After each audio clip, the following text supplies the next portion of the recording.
Buenos días, mis hermanos. Dios me los bendiga. Otro domingo donde nos congregamos virtualmente para escuchar la bendita palabra de Dios. Hoy quiero tratar con ustedes otro tema de Génesis. Vengo estudiando la vida de Abraham, teniendo en cuenta lo que dice el libro de Gálatas, capítulo 3, y en el verso 6 y 7, que dice que Abraham le creyó a Dios. Escuchen bien, Abraham le creyó a Dios y le fue contado por justicia. Es decir, Dios hizo justo a Abraham porque le creyó. Pero la Biblia dice también en el verso 7, sabed por tanto que los que son de fe, usted y yo, mi hermano, los que somos de fe, estos somos hijos de Abraham. Léanse Gálatas capítulo 3, todo ese capítulo, para que puedan entender por qué yo los estoy llevando en este tiempo a que identifiquemos si somos hombres y mujeres de fe que le creemos a Dios. Teniendo en cuenta que somos hijos de Abraham por la fe, pues no nos vamos a quedar sin que nuestra fe sea aprobada. Esta semana que pasó también se nos predicó el miércoles acerca de las pruebas en el libro de Santiago y acerca de la fe que necesitamos durante las pruebas. Pues mi hermano, mi hermana, si tú te llamas hijo o hija de Abraham, tienes que ser probado igual que Abraham. Hoy quiero predicarles: el creyente de fe deja que Dios pelee sus batallas. El creyente de fe, obviamente, porque hay gente que se llama creyente y hay gente que hablan mucho de fe, pero no la dejan ver, no se les nota. Pónganle cuidado a este tema que estamos trabajando en este tiempo. El creyente de fe deja que Dios pelee sus batallas. Tú y yo hemos tenido batallas y necesitamos dejar que Dios pelee por nosotros. Vámonos entonces al capítulo de Génesis 14. Ya hemos hablado en dos predicaciones anteriores de dos pruebas a las cuales ha sido sometido Abraham. La primera es a una hambruna donde casi pierde su esposa. La segunda está en el capítulo 13, donde Abraham aprende a no codiciar, aprende a armar altares y aprende a confiar en Dios. Son pruebas que, si usted las mira, van pasando en nuestra vida, cada una de ellas.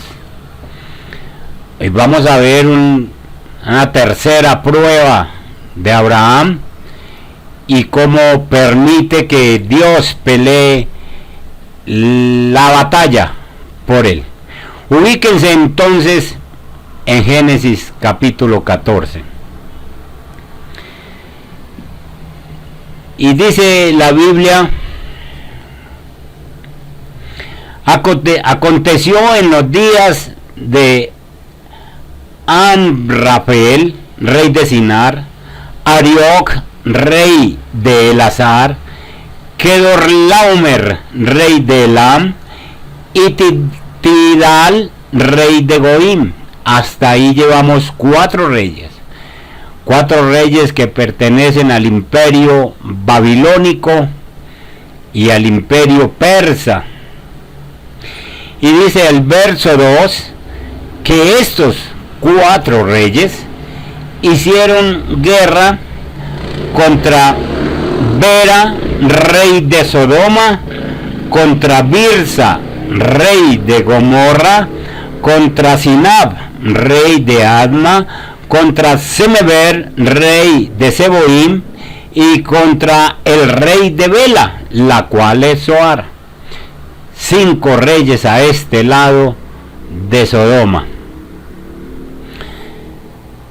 Todos estos se juntaron en el valle de Sidín, que es el mar salado. ¿Por qué se nos habla de una guerra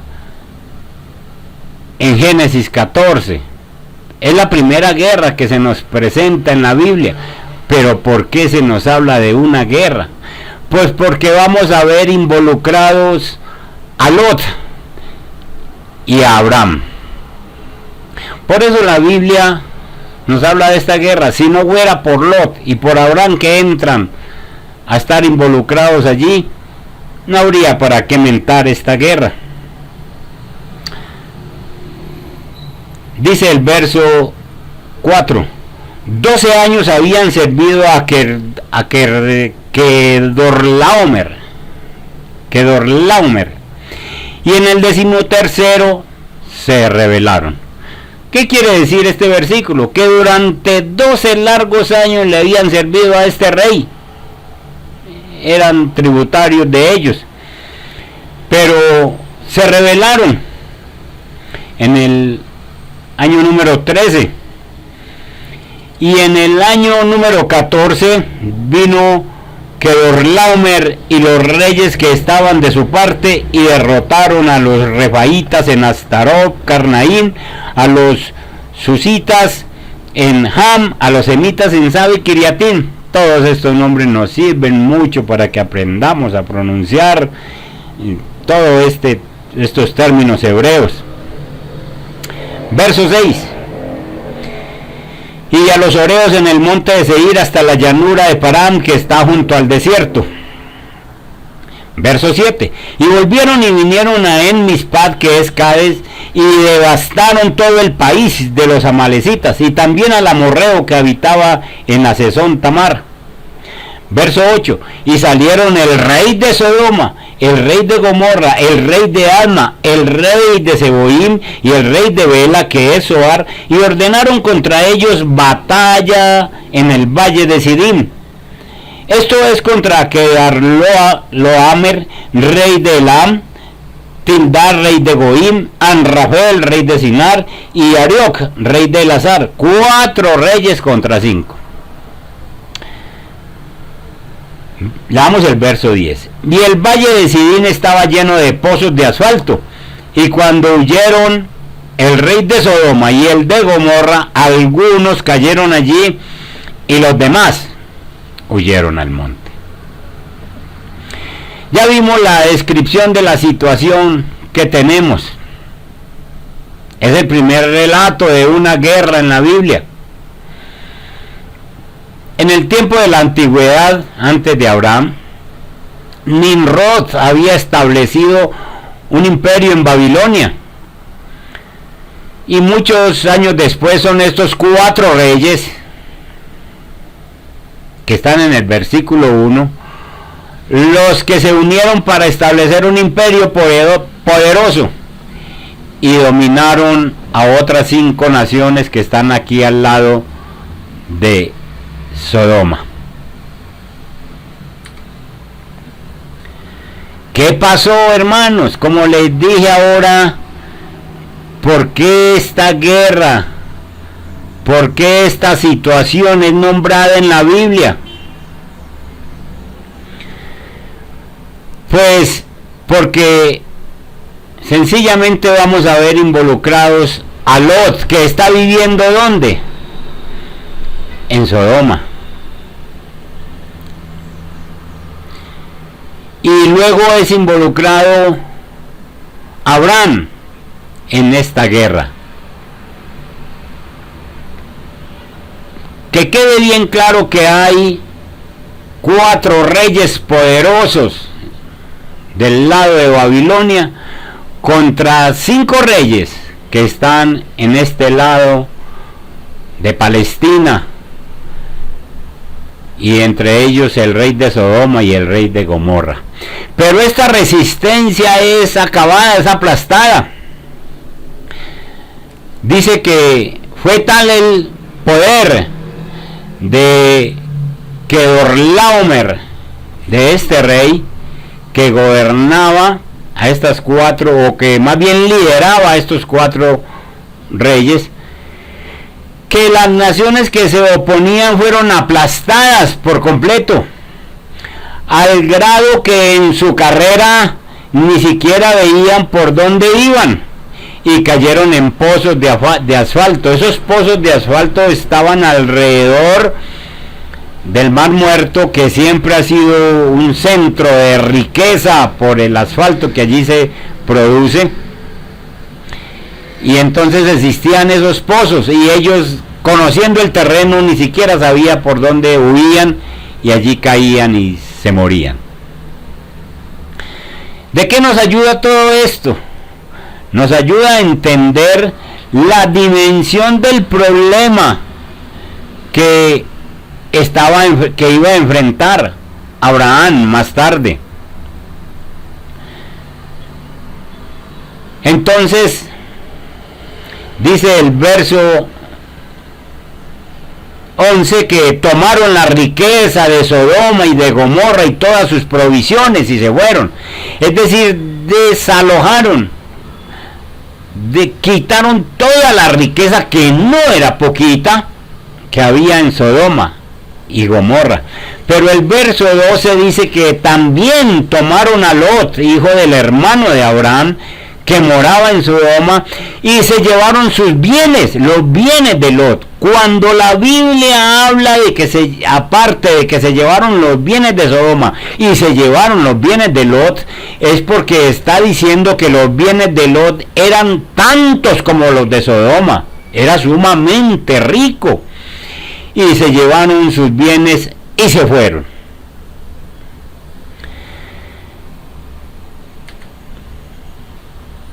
Lot se ve involucrado en el asunto.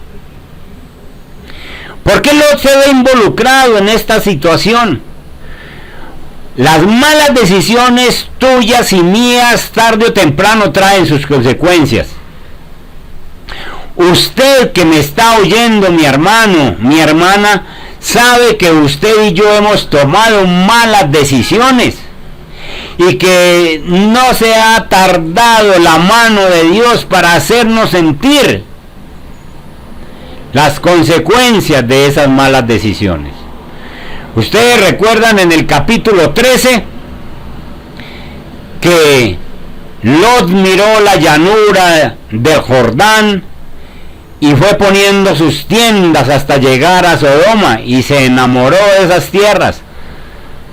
Abraham se quedó en Canaán, en las montañas. Lot creyó que había tomado buenas decisiones sin contar con Dios. Uno nunca toma buenas decisiones si no cuenta con Dios. Siempre se equivoca. Y tarde o temprano vienen las consecuencias. Obviamente, Dios muestra en la Biblia que no era la voluntad de él que un hombre como Lot estuviera en Sodoma. La Biblia dice que Lot era un hombre justo, que Lot se mantenía pensando en las cosas malas que hacían los sodomitas, sin embargo vivía allí. Lot nunca sospechó que se iba a encontrar en medio de una guerra en esa región. Él vio un lugar próspero y cómodo, pero más tarde se le convirtió en su peor pesadilla. ¿Cuántas veces vemos una situación aparentemente buena y se nos convierte en una pesadilla? ¿Cuántas veces se han tomado decisiones en el matrimonio, en la familia, en las finanzas, que se convierten en una gran pesadilla? Abraham vivía por vista, como muchos creyentes viven por vista, por lo que ven. Ven una persona agradable a los ojos y con ese me caso. Ven una propiedad agradable a los ojos y esa es para mí. Lot vivía por vista. Abraham vivía por fe.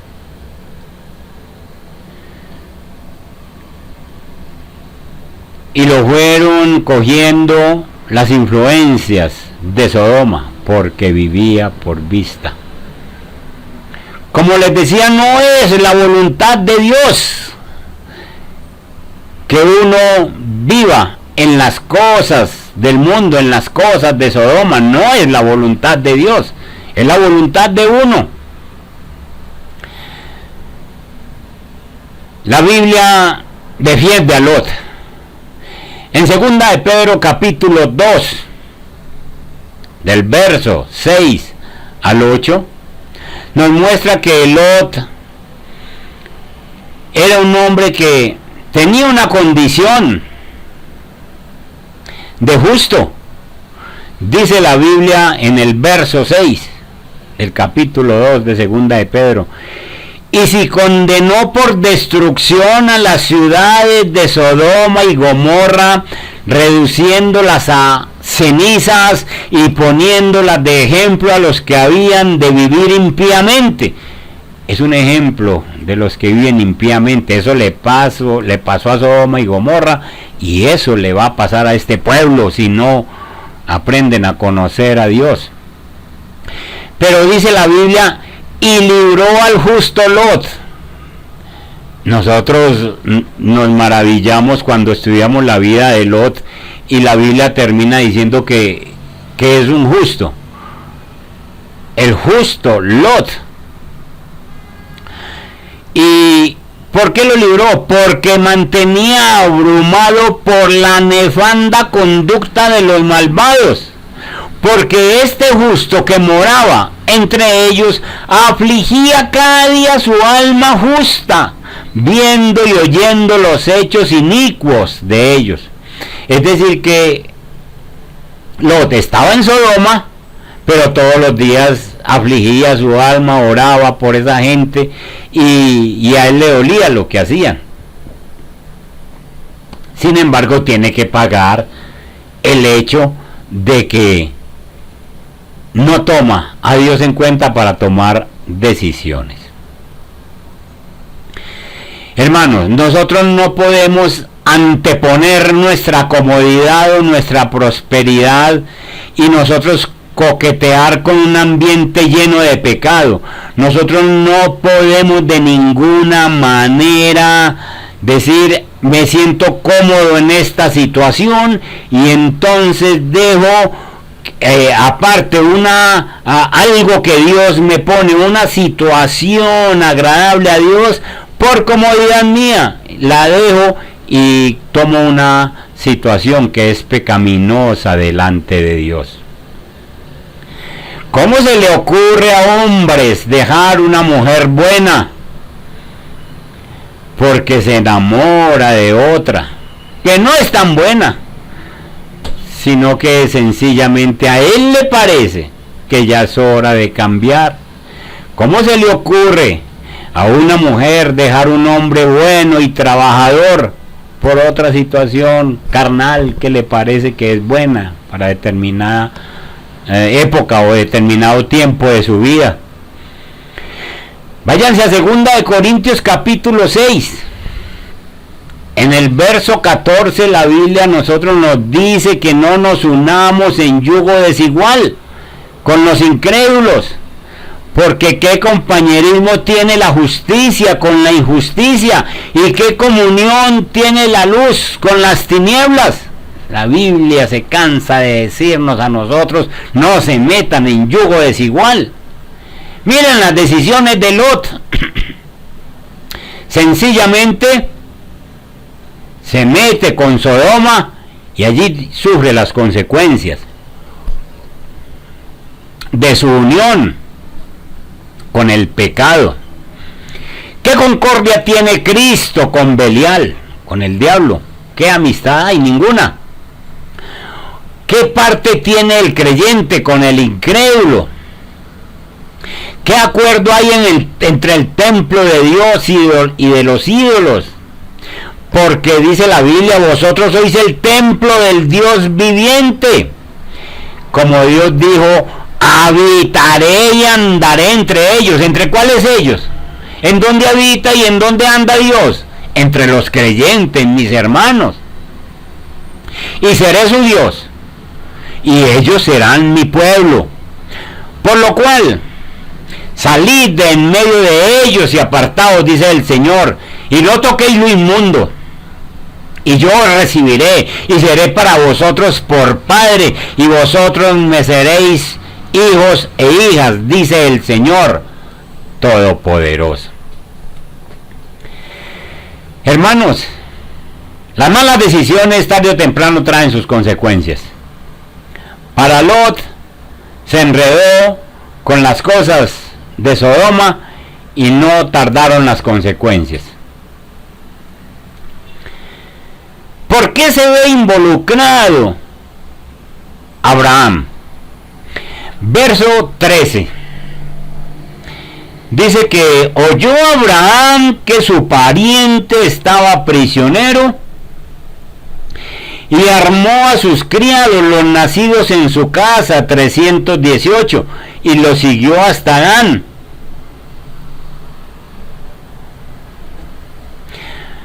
Pues obviamente el verso 13 dice que uno de los que quedaron vivos de allá, de esa entrada de estos 4 reyes a Sodoma, vino y le anunció a Abraham que su sobrino había sido tomado prisionero.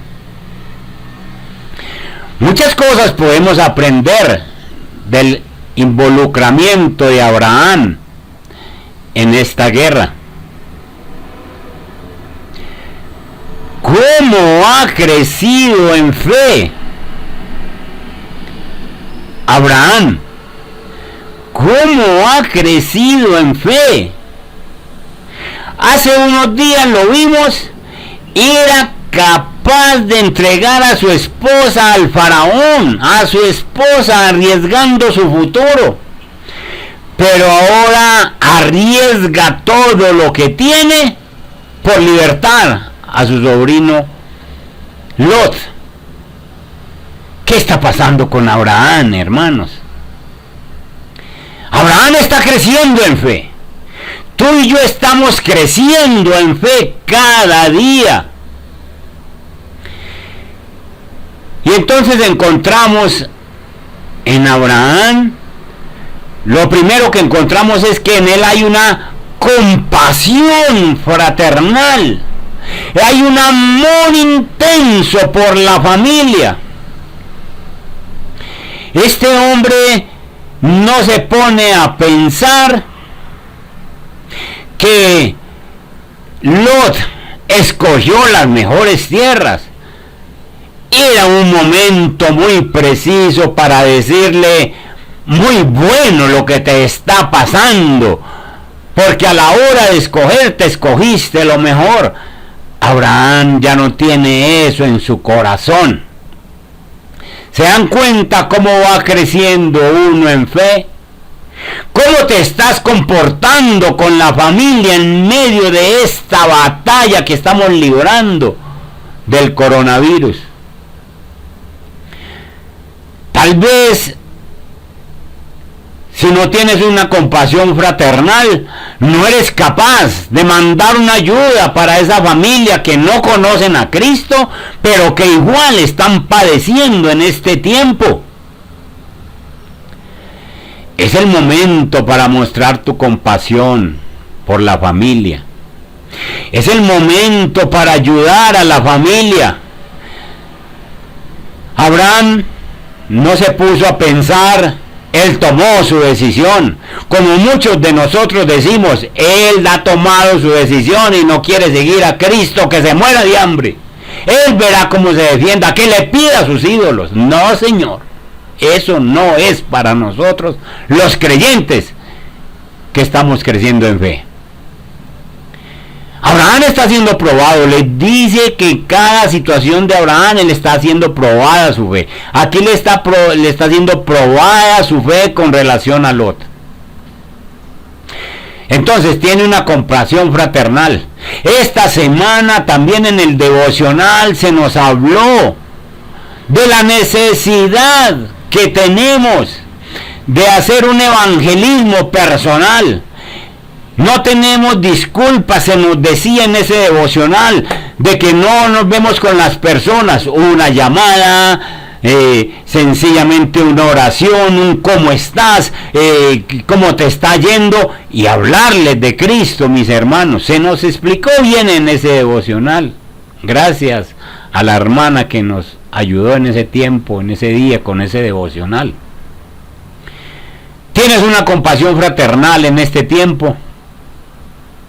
Lo segundo que deja ver Abraham es un carácter noble. Ya les dije que él no recrimina las malas decisiones de Lot. Pudiera haber pensado, él se lo buscó.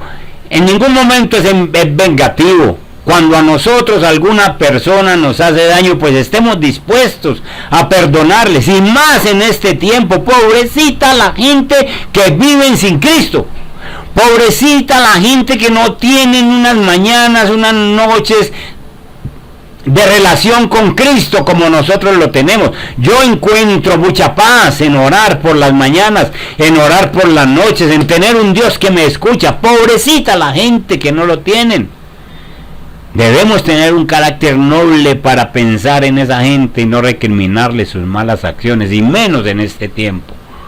Cuidadito con empezar a decir es que no quieren, no desean, es que no tienen a Cristo, y entonces ellos verán que Cristo a nosotros nos está dando la oportunidad. Esta es una oportunidad de oro para que nosotros le ayudemos a esta gente que no le conoce. Tercero que vemos en Abraham cuando se involucra, además de una compasión fraternal, además de un carácter noble, vemos una benevolencia activa. Abraham es rápido, enérgico, activo. Abraham no es un hombre de guerra, no se le conoce como un hombre de guerra, pero inmediatamente este hombre arma sus 318 siervos que no son guerreros y sale a buscar a su sobrino. Usa lo que tienes. Abraham usa lo que tiene. Al darse cuenta que Lot había sido tomado prisionero, busca de entre sus siervos aquellos que estaban en edad para la batalla dentro de sus siervos y junta 318 hombres. Miren este dato, hermano. Miren este dato. Si Abraham tiene 318 hombres entre los 20 y los 50 años, que eran la edad para la guerra, ¿cuántas otras personas tendrá bajo su cargo, bajo su casa? ¿Cuántas mujeres? ¿Cuántos niños? ¿Cuántos jóvenes? ¿Cuántos ancianos trabajan con Abraham? Este numerito nada más, 318, nos habla de la riqueza que tenía Abraham.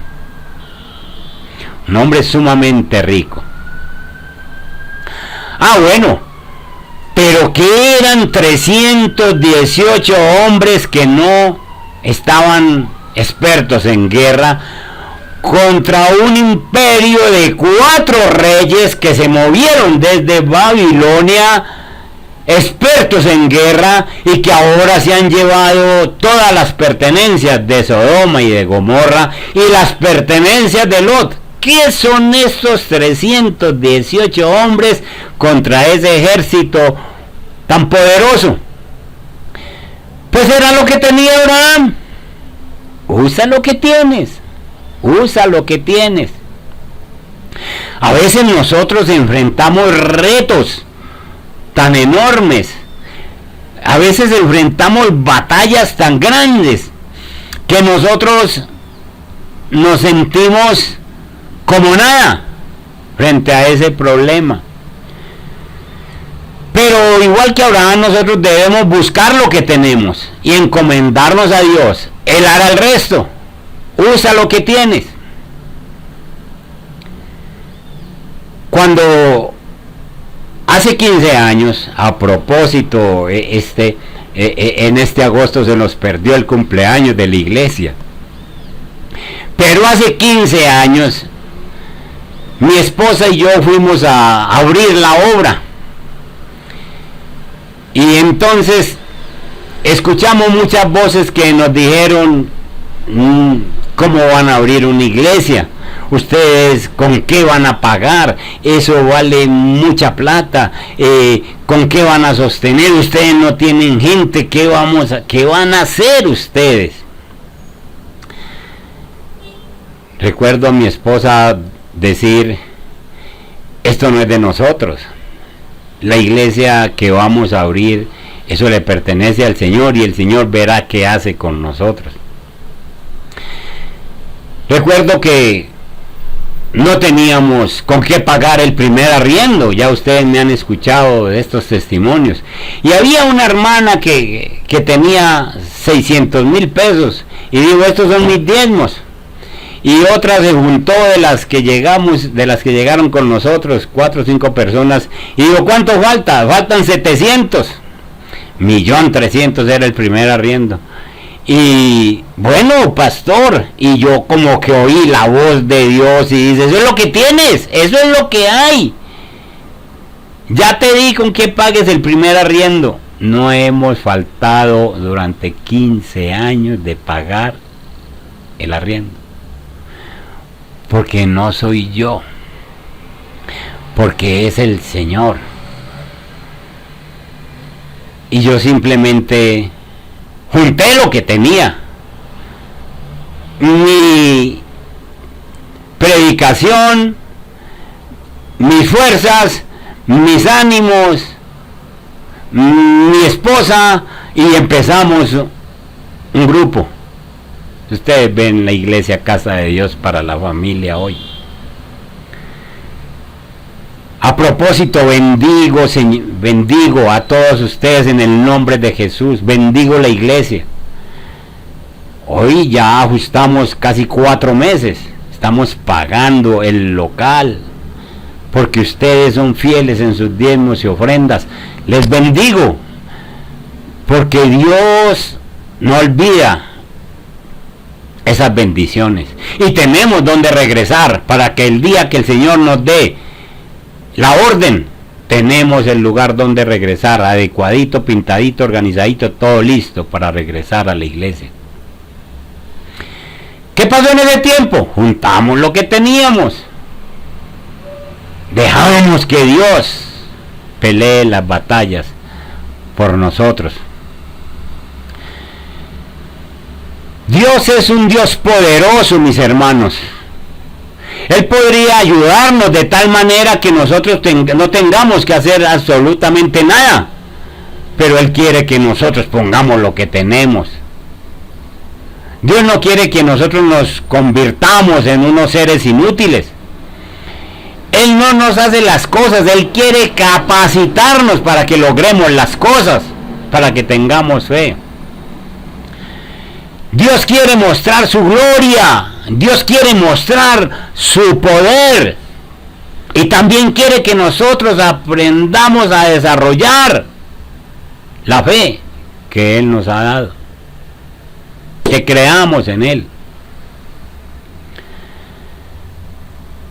Abraham sale con 318 hombres contra un ejército que está conformado por 4 reyes más todo su equipo de personas que ya lograron vencer a 5 reyes con toda su gente. Dios nos va a permitir dificultades para que nosotros conozcamos su poder, para Él mostrarnos su poder. Cada dificultad que nosotros tengamos o pensemos que tenemos es una oportunidad para que Dios muestre su poder. Siempre lo ha hecho así. Siempre lo ha hecho así.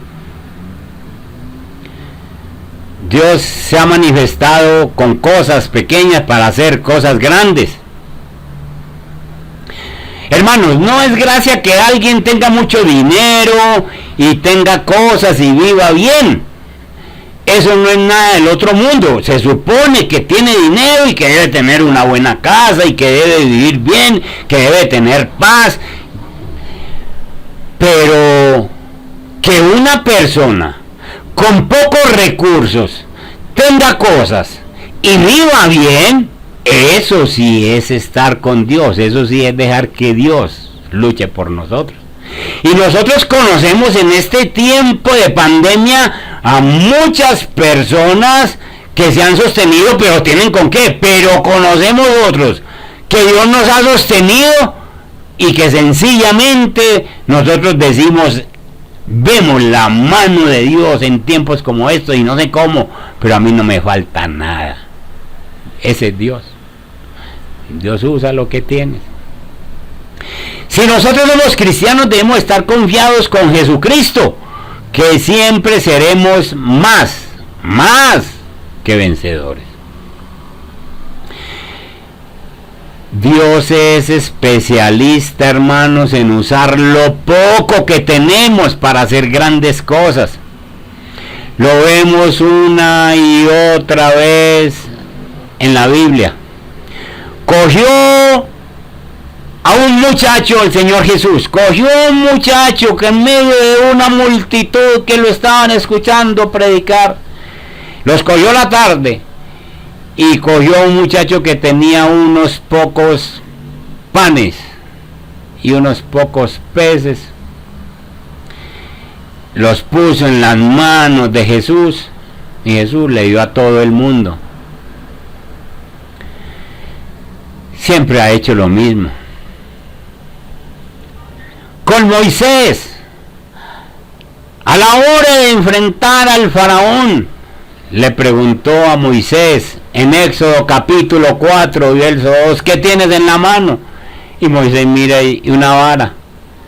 Pues con esa vara, con eso es que vas a enfrentar al faraón. La primera experiencia es tírala, y Moisés la puso en el piso y se le volvió una serpiente. Y Moisés trataba de correr y le dijo, no, cójala, mijo. Venga, que con esa es que vamos a trabajar. Con esa abrió el mar rojo, con esa la levantaba y venían las plagas. Dios usa lo que tienes, hermano. En el caso de David y la onda, ustedes lo han leído. Saúl le pone la armadura de él propia, se la pone a David, pero David era un muchacho y eso le quedaba grande y esa espada no puede ser capaz de levantarla. Y David le dice, no, déjeme, rey, yo enfrento a ese gigante con mis fuerzas, con lo que yo tengo. Usa lo que tienes. Cogió su onda que la manejaba bien, cogió 5 piedras y ahí tenemos la experiencia de cómo no usó sino una piedra para tumbar al gigante. ¿Qué decir de Gedeón y los 300 hombres? Gedeón, un hombre que no era guerrero, se escondía de los madianitas porque lo perseguían para robarle todo. Y se le aparece el Señor, le dice que forme un ejército y enseguida empieza a quitarle gente. Léanse esa historia preciosa en Jueces capítulo 7, y empieza a quitarle hombres. Lo último que le dice es: llévalos al río, aquellos que laman el agua como un perro, con eso me los pone aparte, y los que se arrodillen a tomar agua me los pone aparte. Y quedaron 300 hombres que lamían el agua, es decir, cogían con la mano y la tomaban y ponían cuidado para toda parte. Y el Señor le dijo a Gedeón: si te mando con mucha gente, vos te llevas la gloria, y van a decir que fue mucha gente. Te vas con poquitos. Y vencieron a los enemigos. Dios es especialista en trabajar con poco y hacer grandes cosas, hermano. 318 hombres se llevó Abraham. ¿Cuál fue la estrategia de Abraham? Pues, hombre, trabajar con lo que tiene. Trabajar con lo que se llevó. Abraham no era un hombre experimentado en la guerra. Era un ganadero. Era un empresario, nada más. Pero es estratega. Aquí yo quiero que ustedes piensen qué hizo Abraham sencillamente para ganarle a estos 4 reyes poderosos. Si nosotros peleáramos en nuestras fuerzas, cuando nosotros ganamos alguna cosa en nuestras fuerzas, nos llamamos vencedores. Yo vencí. Pero como nosotros dejamos que Cristo pelee nuestras batallas, pero como Cristo es quien pelea por nosotros y nos da la victoria utilizando lo mínimo de nuestras fuerzas, entonces resulta que nosotros somos más que vencedores. Ser más que vencedores es dejar que Cristo gane por nosotros. Si Cristo pelea por nosotros, nos da la victoria, entonces nosotros sencillamente resultamos no vencedores, sino más que vencedores. Antes, en todas estas cosas somos más que vencedores por medio de aquel que nos amó. Y efectivamente dice que versículo 15: y cayó sobre ellos de noche él y sus siervos, no dice siquiera sus guerreros, y les atacó y le fue siguiendo hasta Joba, al norte de Damasco. Hermanos, según geografía, Abraham persiguió a este ejército más de 1000 kilómetros. Ustedes se imaginan cuántos días y cuánto tiempo y cuánta fuerza y cuánto le costó a Abraham la comida para sus guerreros, todo esto. Más de 1000 kilómetros. A pie.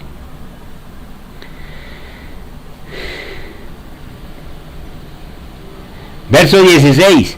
Y recobró todos los bienes y también a su pariente y sus bienes y a las mujeres y demás gente. Viene la gratitud de Abraham.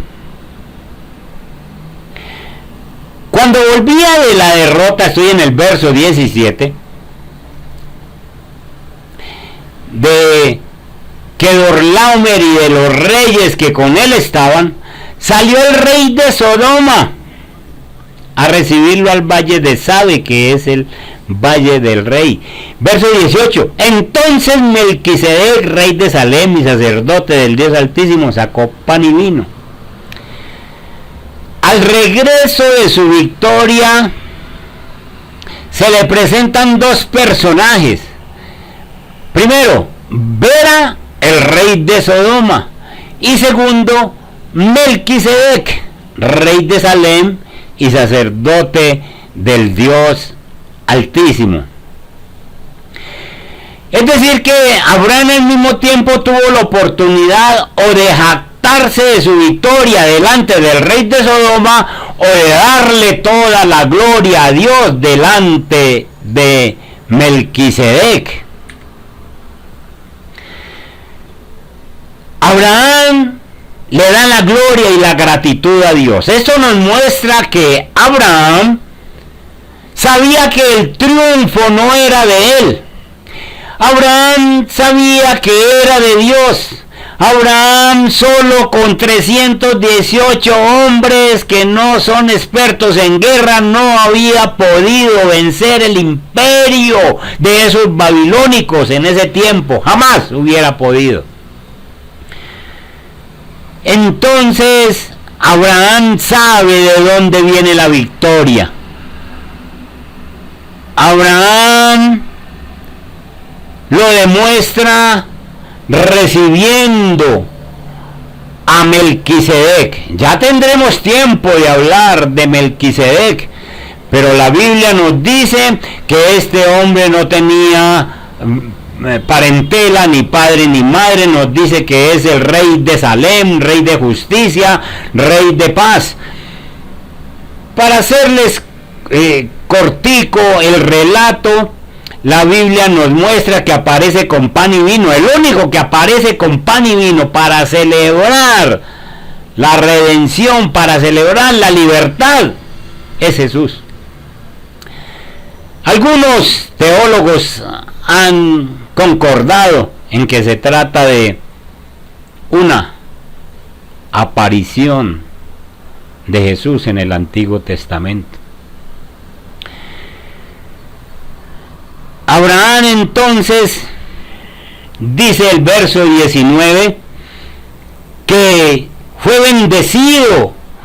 Escuchen, ahora hablamos de el rey, a qué salió el rey de Sodoma, pero el rey de Salem le bendijo. Bendijo a Abraham y diciéndole: bendito sea Abraham del Dios Altísimo, creador de los cielos y la tierra. Y bendito sea el Dios Altísimo que entregó a sus enemigos en tu mano. Y Abraham, ¿qué? Le dio los diezmos de todo. Obviamente todo guerrero, toda persona que lograba una conquista traía todos sus bienes y todo esto era de él. Entonces él traía no solo los bienes de Lot, no solo a Lot, las hijas de Lot, la esposa de Lot, sino las mujeres, sino que también traía los bienes de todo Sodoma. Y entonces le dio los diezmos de todo a Melquisedec.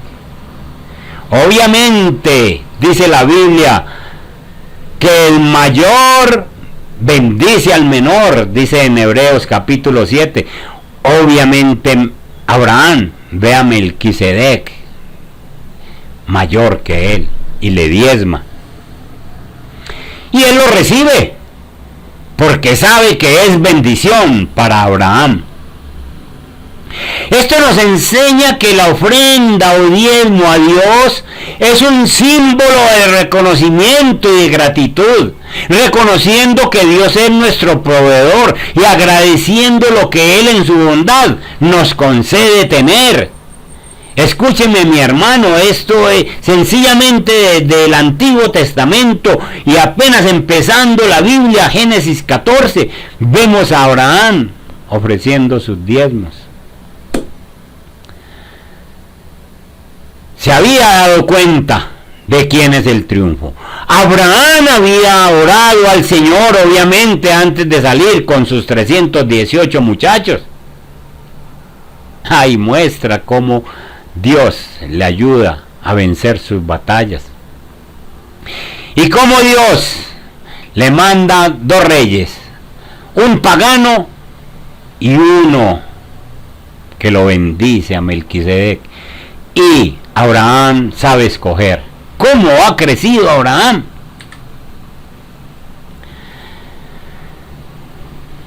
Depende totalmente de Dios. Cuando el rey de Sodoma le dice a Abraham: dame las personas y toma para ti los bienes, es decir, llévate todo lo que te cogiste y dame las personas.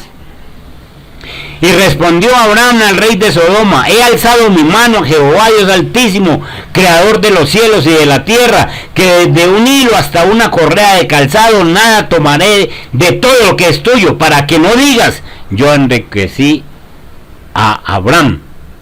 excepto solamente lo que comieron los jóvenes y la parte de los varones que fueron conmigo, Aner, Escol y Manre, los cuales tomarán su parte. ¡Qué justicia! ¡Qué dependencia la que ha aprendido Abraham!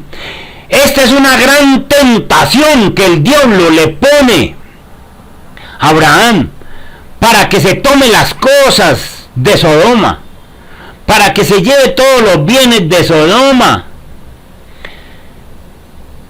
Pero Abraham, como les dije al principio, es probado y no cae en esta tercera tentación. El rey de Sodoma le ofrece tomar el botín para él.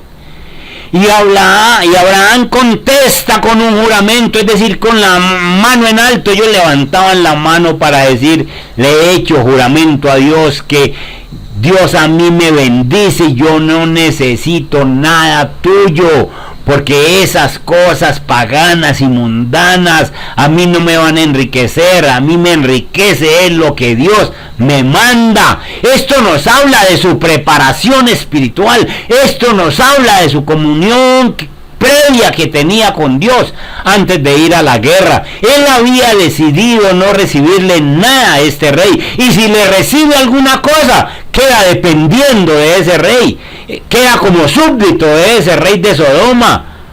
Hermanos, nosotros debemos anhelar la bendición que Dios nos manda y no depender de nadie en este mundo, hermanos. Conclusión. Míreme, mi hermano. Usted, hermanita, ¿usted está dispuesto a dejar que Dios pelee sus batallas o va a seguir peleando sus batallas de cuenta suya? ¿Usted está bregando a ver cómo se sostiene en este tiempo de pandemia? Deje que Dios pelee sus batallas. Dios sabe qué necesita. Compórtese como un buen cristiano. Métase más con Dios. Prepárese espiritualmente en una comunión íntima y constante con Dios, como hizo Abraham. Mantenían una comunión con el Señor a este nivel del capítulo 14. Usa lo que tienes. Tome a Dios y dígale: esto es lo que yo tengo, Señor. Haga como la mujer aquella de la tinaja, en el caso de Eliseo: esto es lo que tengo, una tinaja de aceite, usted verá qué hace. Dios se la llena.